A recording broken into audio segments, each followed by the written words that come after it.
Today we're going to be making some steak bites from chuck roast. The interesting about chuck is that, yeah, we usually slow cook it. Takes a long time to break down because it's got a lot of fat and connective tissue. But if you cut it up into 1 inch to about 1.5 inch cubes, and then you just pan sear it, as long as you stay under about 4 minutes total cook time, you should end up with something that's medium to medium rare. And it's actually really tender, flavorful, and juicy. But when you go beyond that about 4 minute mark, it does tighten up and get tough really fast. So you gotta be careful, keep your eye on it, and make sure you don't go over those 3.5 to 4 minutes, or you'll end up with something that isn't very enjoyable to eat. So I've got 2 chucks here that I'm gonna cut up, and we'll have one for dinner, and then we'll have one for tomorrow's leftovers for lunch. Let's get to it. All right, let's start with this one. We'll just start cutting it about 1 inch.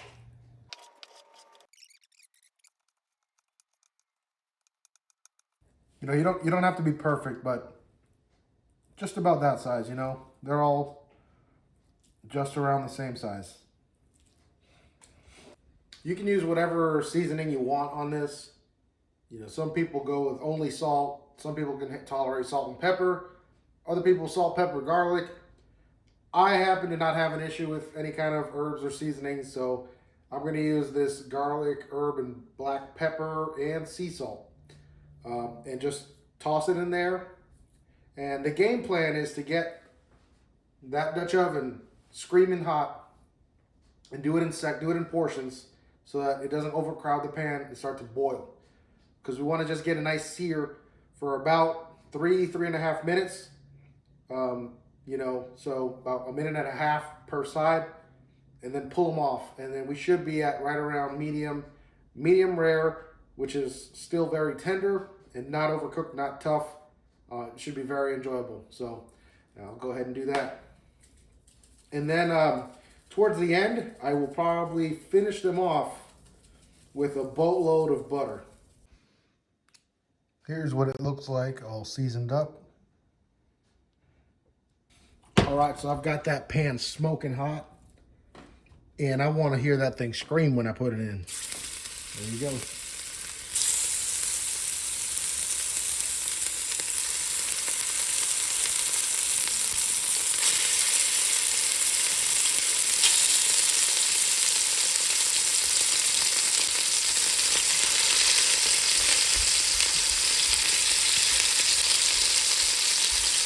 And y'all, this smells incredibly good. And we'll just work in batches, flipping them at about 1.5 minutes, and keep doing that. Then transferring them to another container until we get them all done. All right, see you in a bit. So I just flipped the side here, and I'm already starting to see a nice crust develop. So that's exactly what I want.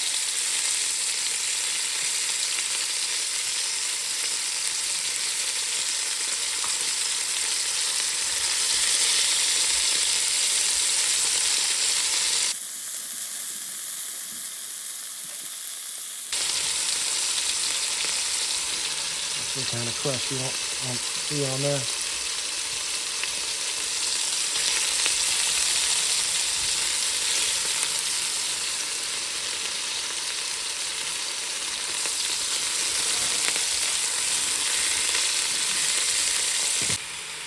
This is actually perfect. This is how you want them, just a little bit under in the middle, so that as they continue to cook through the carryover cooking, they'll be perfectly fine, medium. And so even a little bit rarer than this is fine if you're gonna let it sit, and you should let them sit for a little while. This next part of the recipe is somewhat optional, but not really, not the butter. You really do need the butter in there. Let's melt down. That's about a stick of butter. Just move it around a bit, get it melted. And the final ingredient that I will be adding, and you can omit, it's totally optional. Some would call it devious, is an entire head of crushed garlic. Fresh, not the stuff in the jar, that's just gross. fresh garlic. I'm putting in an entire head of garlic in this thing. Here's an entire head of crushed garlic. Some of y'all might think this is diabolical, but I call it delicious. Drop that in there.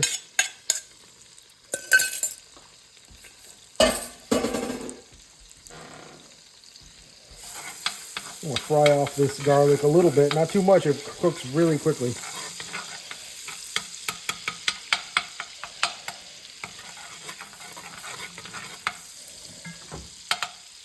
That's probably enough. As soon as it gets fragrant, yep, a little longer. Smells so good.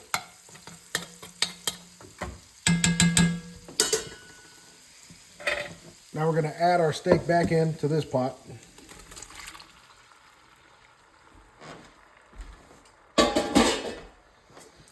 And just toss. Make sure your heat is off. Just one last thing. This is not gonna have the same texture as a braised, slow-cooked chuck roast. It's gonna be totally different. This is actually gonna have more of a New York strip kind of a texture with some bite. Or just hit it with a little lemon.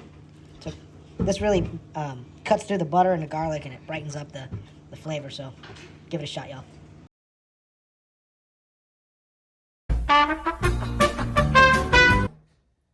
I can't stand you. I hope you like this video and you give the recipe a shot. I think you're gonna love it. You can omit the garlic and any other ingredient that doesn't agree with you.